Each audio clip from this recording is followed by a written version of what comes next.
의원님 수고하셨습니다. 다음은 경기 고양정에 존경하는 김영환 의원님 나오셔서 질의해 주시겠습니다.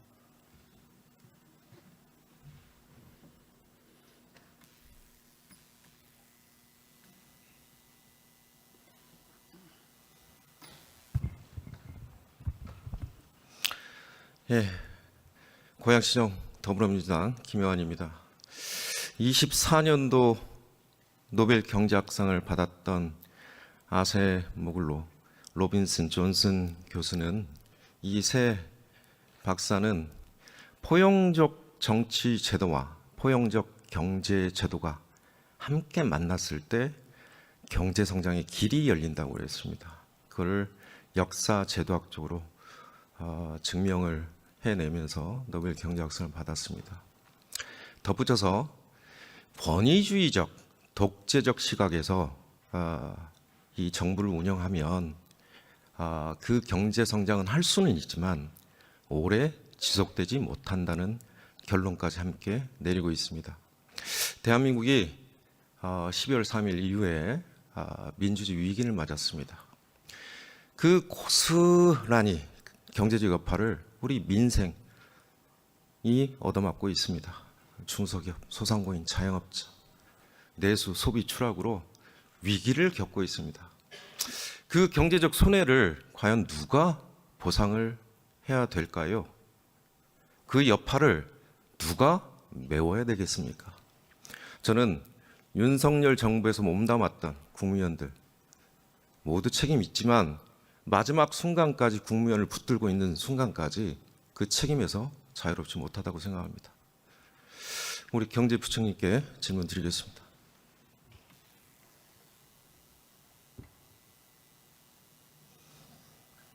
제가 입은 열려 있으니까 바른 말은 좀 해야 되겠습니다. 네. 잘 들어주시기 바랍니다. 그리고 뭐 그때그때 답도 자유롭게 해주시면 됩니다. 아까 예비비 얘기가 좀 나왔는데, 저희가 2.4조 원 감액시켰죠. 총액이 4.1조 원이죠. 2차원인 계시지만 과거 평균 3년 평균 감액으로 처리한 예산이 얼마죠? 이거보다는 많습니다. 3년 평균은. 그래서 마치 이게 4.1조 원 때문에 마치 민주당이 민생을 망치고 경제를 망치고 이런 과도한 해석은 좀 위험하지 않겠습니까? 네? 안 그렇습니까? 뭐 그런 측면도 있습니다. 근데 이제 재해재난과 관련돼서 제가 그때 말씀드렸죠. 그러면 1.6조 재해 목적 예비비 남아 있죠? 네네. 그 지출 계획은 지금 짜져 있습니까? 1.6조 중에서 한 5천억 정도는 지금 선거 때문에 지금 저희다 써야 되는. 선거는 그쪽에서 만든 거 아닙니까? 아니요, 제 얘기는. 네? 그러면 아니고 그거는 지금 추가적으로 저 의원님. 그 추경 통해서 하면 되죠. 그러니까 지금 상황에서 1.6조 원에 대해서 물어보시니까 제가 답변하는 걸. 우리가 민주당이 그 감액까지 계산하고 해야 됩니까? 제가 민주당 비판하지 않았지 않습니까? 저한테 그러니까. 말씀하시면 안 되시는 그러니까. 거죠. 그러니까 저는 그 5천억 그렇게 물어보시니까 지출 계획이 만약 그 5천억이 없다면 5천억, 그러니까 일단 그러고 그다음 저희가 다 파악을 해봤더니 예를 들어서 지금 아동 수당이나 이렇게 해가지고. 그러니까 그건 이제 부분들이 의무지출이고. 지금 다, 그런 부분들이 목적 예비비 소요가 오늘 다 들어가 있습니다. 그래서 이제 그러다 보니까 네. 추가적으로 올해 재해재난이 났을 경우에 네. 재해재난 났을 경우에 추가적인 게 부족해서 이번에 저희가 그러니까 예비비를 추가적인 못 거죠. 썼습니다. 이번 그렇습니다. 그러니까 재해를 통해서 발생한 거는 충분히 메울 수 있는 거죠. 추가적으로 재해, 예를 들면 여름에 홍수, 태풍 뭐 이런 거에 그렇겠죠. 대비해서 요번에 추가적으로 이 목적 예비비 1조 원 올리는 거죠. 여기 기정예산 네. 지금 예산 예비비가 네. 아니고 네. 각 부처로 녹여 넣지 않았습니까? 네. 네. 그 금액이 비슷하니까요. 네. 지금 예비비 가지고 이번 알겠습니다. 재해까지는 할 수 있었다고 볼 수 있는 것이죠. 알겠습니다. 알겠습니다. 그러니까 그거는 일반 회계에서 지금 1.4조 넣은 거고, 소방 헬기 아까 말씀하신 소방청장님, 우리 예결위 개수조정 때 국회에서 소방 헬기 도입해야 된다고 그렇게 얘기하지 않았습니까? 그 정부 예산안에 반영 안 돼서 온 거잖아요. 안 그렇습니까? 예, 지금 현재 그리고 잠깐만요.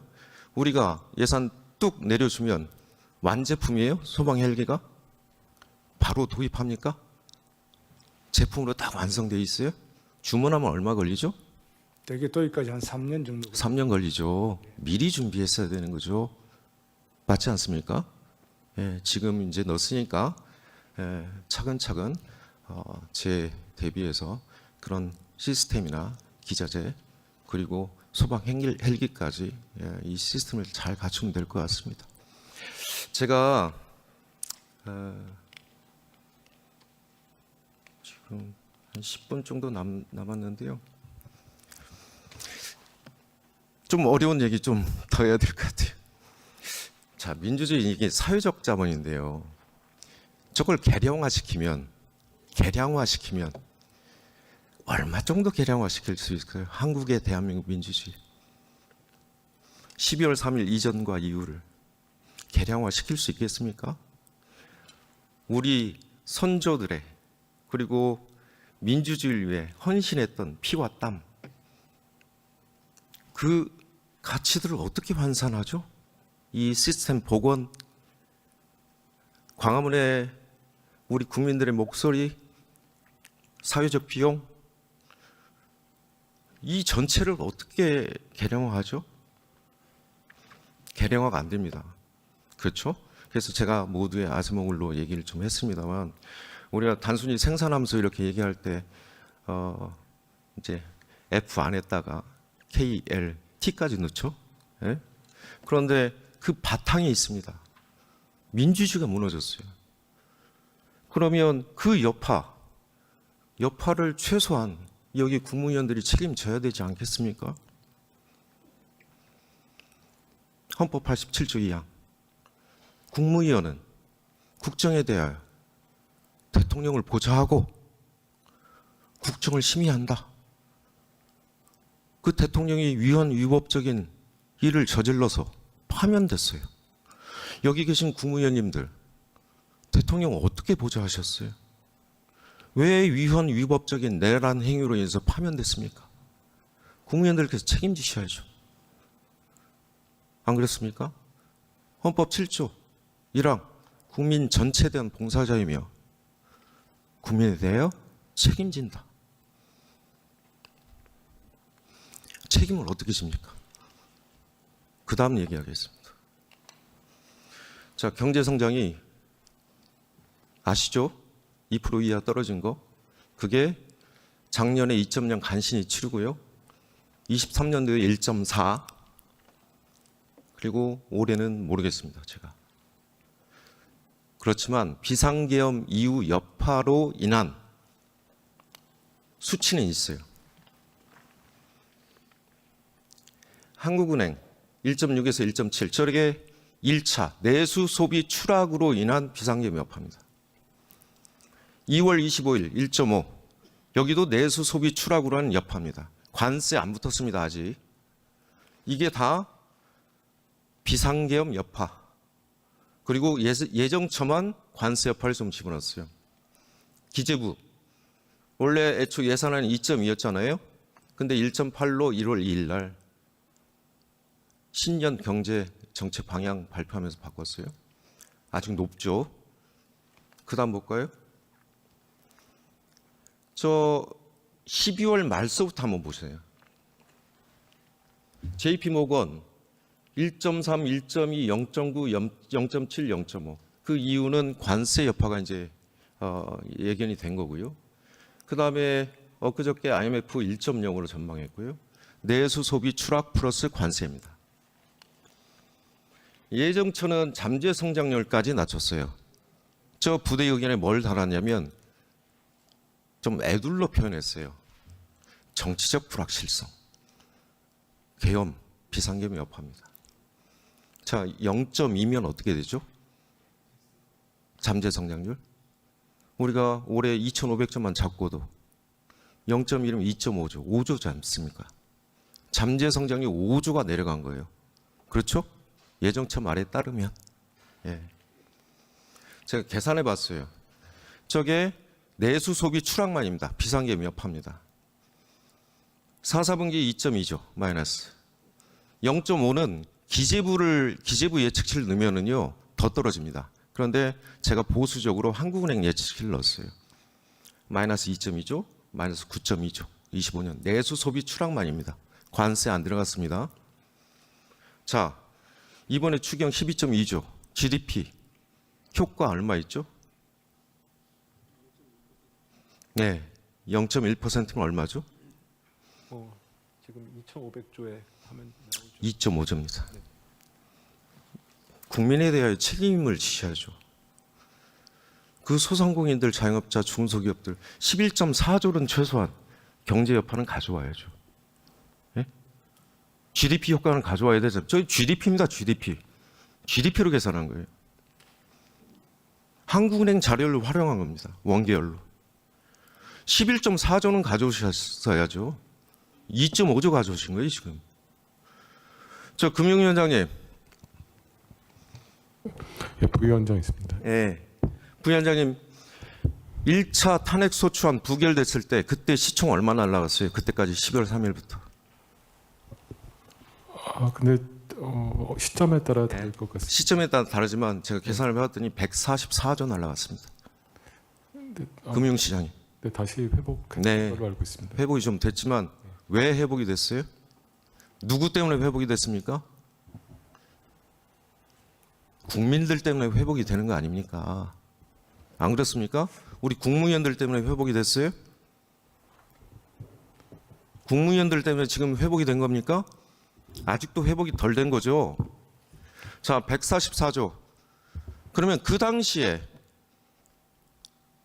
피눈물이 여린 그 돈들이, 주식 투자자 서민들 돈들이 그 시총 때 다 나가 떨어졌습니다. 최소한 죄송하다고 얘기는 해야 되지 않겠습니까? 비상계엄 여파입니다. 네, 그 시장이 단계적으로 좀 많이 반응한 측면도 있는 것 같습니다. 그때 손해본 사람들 어떻게 책임지시려고요? 최소한 사과는 하셔야지. 안 그렇습니까? 자, 지금 이제 추경하자고 그때가 언제냐면 보이십니까? 한 12월 달인 걸로 같은데.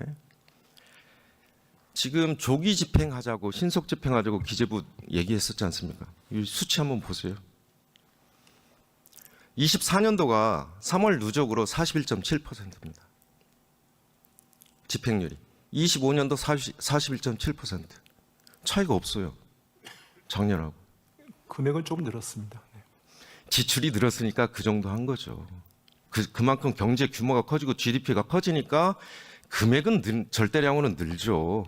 그래서 상대적으로 비교해야 되는 거죠. 안 그렇습니까? 제 말이 틀려요? 의원님 말씀하셨는데 한 말씀만 올릴까요? 네, 그렇게 하세요. 그 아까 12조 규모라 했는데 올해 0.1%포인트는 올해 규정한 효과이고요. 그러니까. 네, 그다음에 두 번째는 기획재정부가 저희 돈을 쓰는 게 아니고 국민의 돈을 쓰는 것입니다. 물론 아까 말씀 그다음 얘기할게요. 개혁이나 그래서 이런 효과에 이런 그래서- 국민 책임을 말씀하시니까 그래서 제가 그런데 얘기할게요. 저희가 재정의 어떤 재정의 지출은 과연 어떻게 국민 경제에 영향을 주느냐를 고민을 해서 저희 가져온 것이지 네. 저희가 책임을 안 지기 위해서 작은 추경을 가져왔다는 식으로 말씀하시는 네, 거는 좀 알겠습니다. 동의하기 어렵습니다. 아까 지속 가능성, 재정의 지속 가능성, 건전성 얘기하시던데 23년도 56.4조 세수펑크 내셨죠? 지출 그때 얼마 줄이셨어요? 28조 줄이셨습니다. 28조. 총지출 줄이셨어요. 그때 국토부 장관님, 네. 도시주택기금, 교통시설 특별하게 또 얘기 드립니다. 예? 안 줬잖아요. 줄 거. 안 그렇습니까? 예. 종합 개정으로 네. 그 다음에 24년도 총지출 또 줄였어요. 19조 정도 줄였어요. 자, 저게 만약에 지출이 그대로 이루어졌다면 관리재정 수주와 국가부채 변화가 있었겠죠. 그렇지 않겠습니까?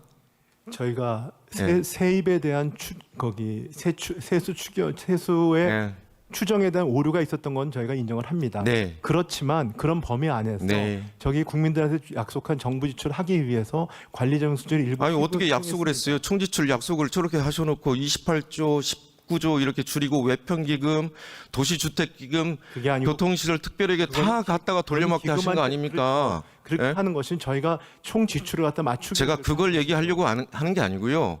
올해 세수펑크 얘기하려고 그러는 거예요. 올해 세수펑크. 저 차관님 들으셨죠? 제 무당 같은 발언.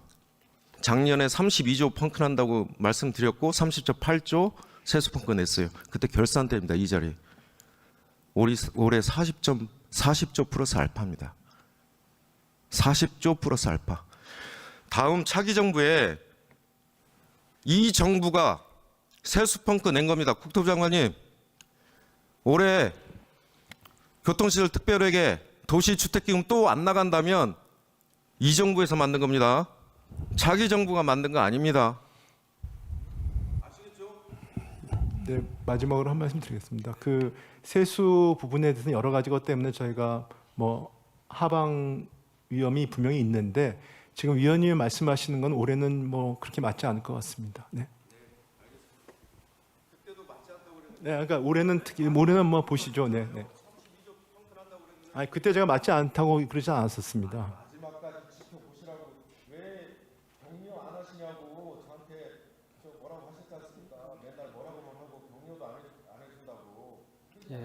네, 김영환 의원 정리해 주시죠. 네. 네.